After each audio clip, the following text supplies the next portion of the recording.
안녕하세요. 11장 세 번째 강의를 시작해 보도록 하겠습니다. 우리가 이미 배열에 대해서는 어느 정도 이야기를 마무리 지었죠. 이번 시간에 여러분들하고 저하고 이야기할 것은 문자열에 대한 겁니다. 이미 제가 앞에서 한번 간단하게 언급을 했는데 제가 다시 한번 이 얘기를 좀 정리를 해보도록 하겠습니다. 아마 여러분들 궁금하실 거예요. 뭐냐면 생각을 해보신 분들도 계실 겁니다. 지금 보면은요. 프린트 F 함수를 호출하면서 문자열을 인자로 전달하고 있잖아요. 그죠? 자, 그러면 우리가 함수를 조금 공부했으니까 이제 좀 얘기가 될 듯한 게 과연 문자열을 전달할 때 프린트 F 함수는 이 문자열을 무엇으로 받아줘야 되느냐, 이게 사실은 조금 궁금한 내용이거든요.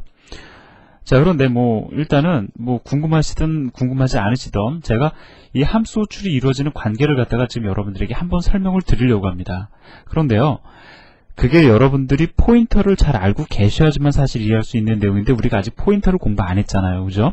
자, 그래서 제가 그냥 대략적으로 설명을 한번 드릴 테니까 일단 들으시기 바랍니다. 그 다음에 제가 여러분들이 반드시 기억해야 될 것 한 가지를 갖다가 정리를 해드리도록 하겠습니다. 자, printf 함수가 호출이 되면은 실제로 어떤 식으로 이 실행이 이루어지냐면요. printf 함수가 호출되면서 문자열이 전달되고 있죠. 일단 메모리 공간이 있습니다. 우리가 흔히 얘기하는 램이죠. 메인 메모리에, 자, 이 메모리 공간에요.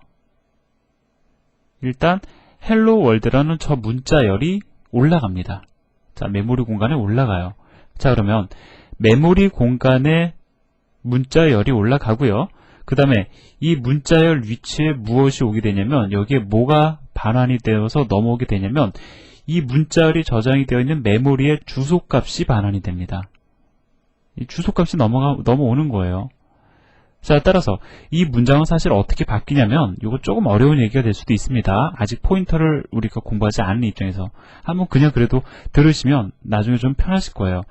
자, 문자열이 메모리 공간에 할당이 되고요. 자, 이 위치에는 뭐가 오게 되냐면은 문자열이 할당됐으니까 대신 주소값이 오게 된다라는 거죠. 자, 그래서 실제 그 문자열이 저장되어 있는 주소값이 넘어와서요. 이것을 전달하면서 사실은 print F 함수를 호출하게 되는 거예요. 자, 어렵지 않죠? 아무튼 여러분들이 여기서 반드시 기억하실 건 하나입니다. 뭐냐면 주소값이 넘어온다. 이거 사실 제가 포인터 언급하면서 다시 한번 여러분들에게 언급을 해드릴 내용들이거든요. 여러분들이 이거 한 가지만 기억하시면 돼요. 우리가 선언하는 것이 변수이든 상수이건 그것이 그 다음에 인트형 데이터이든 캐릭터 데이터이든 아니면 문자열이든 무조건 메모리 공간에 올라간다라는 거죠. 자, 요 한 가지 특성만 여러분들이 기억을 하시면 됩니다. 자, 그럼 요것만 가지고 얘기를 좀 해볼까요? 자, 이 헬로 월드라는 문자열이 메모리 공간 위로 올라갔어요. 자, 여기까지 좋습니다. 그런데 저는 이걸 가리켜 무엇라고 얘기를 하냐면 지금 상수라고 이야기를 합니다. 자, 이거는 상수라고 지금 여러분들에게 제가 말씀을 드리고 있어요. 자, 그럼 이게 실제로 상수인지 아닌지를 갖다가 우리가 확인할 수 있어야 되는데 우리는 지금 확인할 수 있는 방법이 없습니다. 만약에요, 이 문자열이 실제로 상수다라고 하면은 문자열에 있는 데이터, 예를 들어서 H를 갖다가 다른 문자로 바꾼다거나 이러한 연산을 했을 경우에 컴파일 타임에 에러가 발생이 될 거라고요. 그런데 이거를 지금 우리가 확인할 수 있는 길은 없습니다. 일단은 믿으세요. 제가 말씀을 드리는 대로 이렇게 큰 따옴표를 이용해서 단순히 표현되는 이러한 문자열은 우리가 상수라고 이야기한다. 여기까지만 여러분들이 기억하시기 바랍니다.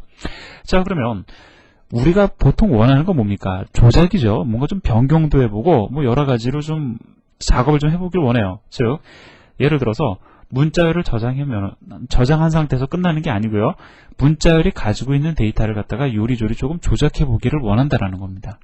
자, 그러면 우리는 문자열을 갖다가 상수로 선언하면 안 되고요. 그렇게 우리가 원하는 형태로 데이터를 변경하는 조작을 해보려면 문자열을 갖다가 우리가 변수로 선언해야 된다는 겁니다. 자, 그래서 여러분들하고 저하고 지금 이 시간에 이야기할 거는요. 이 문자열 상수에 대한 얘기는 제가 포인터로 들어가면 다시 말씀을 드릴 거고 문자열 변수라는 것은 어떻게 선언이 되느냐, 그 다음에 그게 정말 변수인지, 변수라고 하면 문자열 조작이 가능하겠죠. 그러한 일이 가능하냐 안 가능하냐를 갖다가 살펴보는 것이 이번 시간에 여러분들하고 저하고 할 내용이 된다는 거죠. 자, 그러면 이 두 가지 문장을 잠깐 한번 보시기 바랍니다.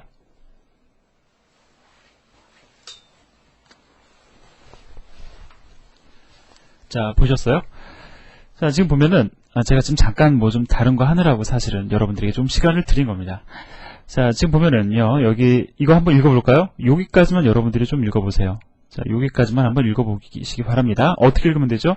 캐릭터형 데이터를 갖다가 5개 저장할 수 있는 배열을 선언하고, 그 배열의 이름을 str1이라고 해라 라는 것이 바로 이 문장이 지니는 의미죠. 그러면 영어 단어 통째로 암기하는 것처럼 무조건 외우시라는 뜻은 물론 아니에요. 자, 이걸 갖다가 우리가 술술 한번 읽어보겠습니다. 여기까지 한번 읽어볼게요. 자, 이것은 어떠한 의미를 지니냐? 캐릭터형 데이터를 갖다가 5개 저장할 수 있는 배열을 선언을 하고요.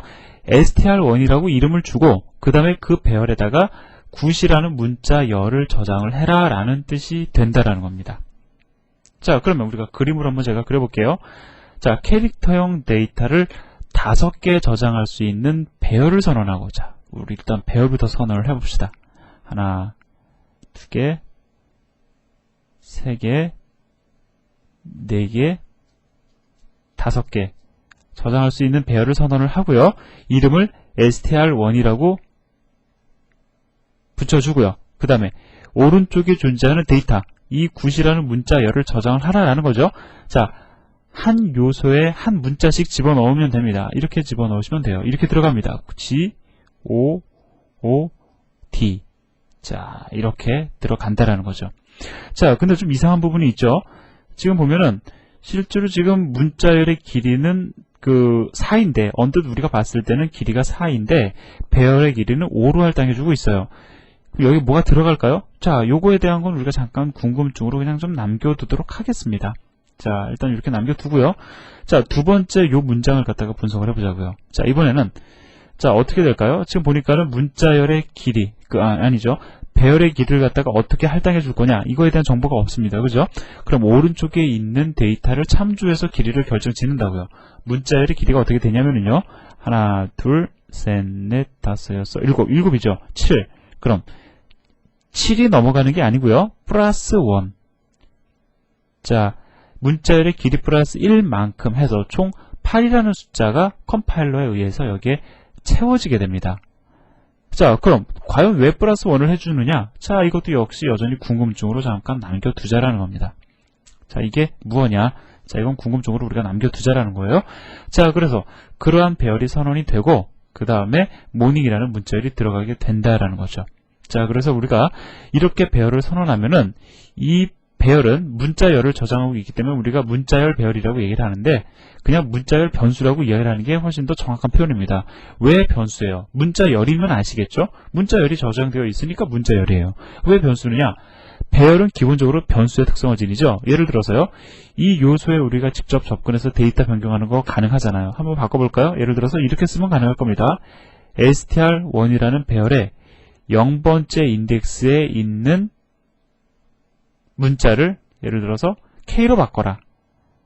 자, 이렇게 쓰면 되겠죠? 그럼 이 문장에 의해서 이 배열이 지니고 있는 0번째 인덱스에 있는 이 G라는 문자는요, K로 바뀌게 될 겁니다. 마치 문자열이 변수처럼 데이터를 변경하는 것이 가능하다라는 거예요. 자, 그래서 기억하세요. 문자열 변수를 선언하는 가장 일반적인 방법. 자, 여기 이렇게 여러분들에게 소개를 해드렸습니다. 요거 반드시 기억을 하시기 바랍니다. 자, 그래서 AR_str.c라는 예제를 잠깐 보도록 하죠. 자, 제가 여기 미리 가져다 놨는데, 뭐, 어려운 거 없습니다. 지금 보니까 이렇게 우리가 앞에서 얘기했던 것처럼 문자열 변수를 선언해주고 있고요. 뭐, 이 문자열 변수니까 조작이 가능한데 지금 조작은 안 하고 있죠. 조작은 안 하고 있고요. 자, 그 다음에 여기 보면은, %s 문자열의 형태로 출력을 하겠다라는 거죠. 누구를? str1을. 자, 따라서 여기서 굿이라는 문자열이 출력이 될 겁니다. 자, %s의 형태, 문자열의 형태로 데이터 2개를 출력하겠다. 대상이 누구예요? str1과 그 다음에 str2가 그 대상이 되겠죠. 자, 여기까지 일단 정리를 하시기 바랍니다. 그러면 지금 우리가 문자열 변수를 만드는 방법, 요건 알았어요. 실제 데이터 조작이 일어나는지 안 일어나는지 아직 그거 확인 안 했습니다. 그거 우리 다음 시간에 해볼 거고요. 그 다음에 가장 궁금한 것 중에 하나가 바로 그거죠. 자, 지금 보면은 아까 전에 제가 여기서는 플러스 1을 했었고요. 그 다음에 여기에는 뭐 맨 끝에 도대체 무엇이 채워지느냐? 문자열의 길이는 4인데 우리가 눈으로 봤을 때 배열은 5로 선언을 지금 해주고 있다는 거죠. 과연 맨 끝에 무엇이 추가가 되기에 이렇게 플러스 1을 해주고 그 다음에 뭐 문자열의 실제 길이보다 하나 더 크게 메모리 공간을 할당해 주느냐, 요거에 대한 것을 갖다가 우리가 다음 시간에 이야기해 보도록 하겠습니다. 수고하셨습니다.